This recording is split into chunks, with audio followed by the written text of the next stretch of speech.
సంవత్సరాల తరబడి ఎన్ని మందులు వాడినా మీ మోకాల నొప్పులు తగ్గట్లేదా? ప్రాణ పెయిన్ క్లినిక్ లో అత్యాధునిక చికిత్స. ఆంధ్రప్రదేశ్ లో ఆకలి అనే మాట వినపడకూడదనే లక్ష్యంతో ప్రభుత్వం మళ్లీ అన్నా క్యాంటీన్లను ప్రారంభించింది. ఇచ్చిన మాట ప్రకారం ఆగస్టు 15 స్వాతంత్ర దినోత్సవం రోజున ఏపీ సీఎం చంద్రబాబు గుడివాడలో తొలి అన్నా క్యాంటీన్ను ప్రారంభించారు. ఈ కార్యక్రమంలో చంద్రబాబు సతీమణి నారా భువనేశ్వరితో పాటు స్థానిక టీడీపీ ఎమ్మెల్యే, ఇతర ప్రజాప్రతినిధులు పాల్గొన్నారు.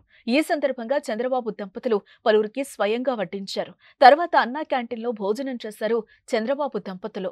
ప్లేట్ పట్టుకుని లైన్లో నిల్చొని వడ్డించుకున్నారు. తర్వాత అందరితో మాట్లాడుకుంటూ నిలబడి అన్నం తిన్నారు.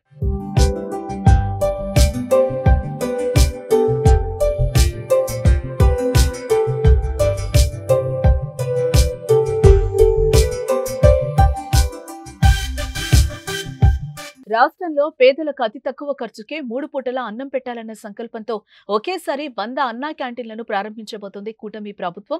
రాష్ట్ర వ్యాప్తంగా మొత్తం 203 అన్నా క్యాంటీన్లు అవసరం కాగా ప్రస్తుతం 180 రెడీ అయ్యాయి. ఇక తొలి విడతలో 100 అన్నా క్యాంటీన్లు ప్రారంభమవుతున్నాయి. గుడివాడలో సీఎం చంద్రబాబు చేతుల మీదుగా తొలి అన్నా క్యాంటీన్ ప్రారంభించగా మిగిలిన 99 అన్నా క్యాంటీన్లను మంత్రులు, ఎమ్మెల్యేలు, ఎంపీలు, ఇతర ప్రజాప్రతినిధులు ఆయా నియోజకవర్గాల్లో ప్రారంభిస్తారు.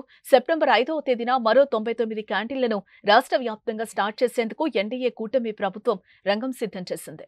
ఆదివారం మినహా వారంలో 6 రోజులు అన్నా క్యాంటీన్లు కొనసాగుతాయి. ₹5కే ఉదయం టిఫిన్, మధ్యాహ్నం లంచ్, రాత్రికి డిన్నర్ అందించనున్నారు.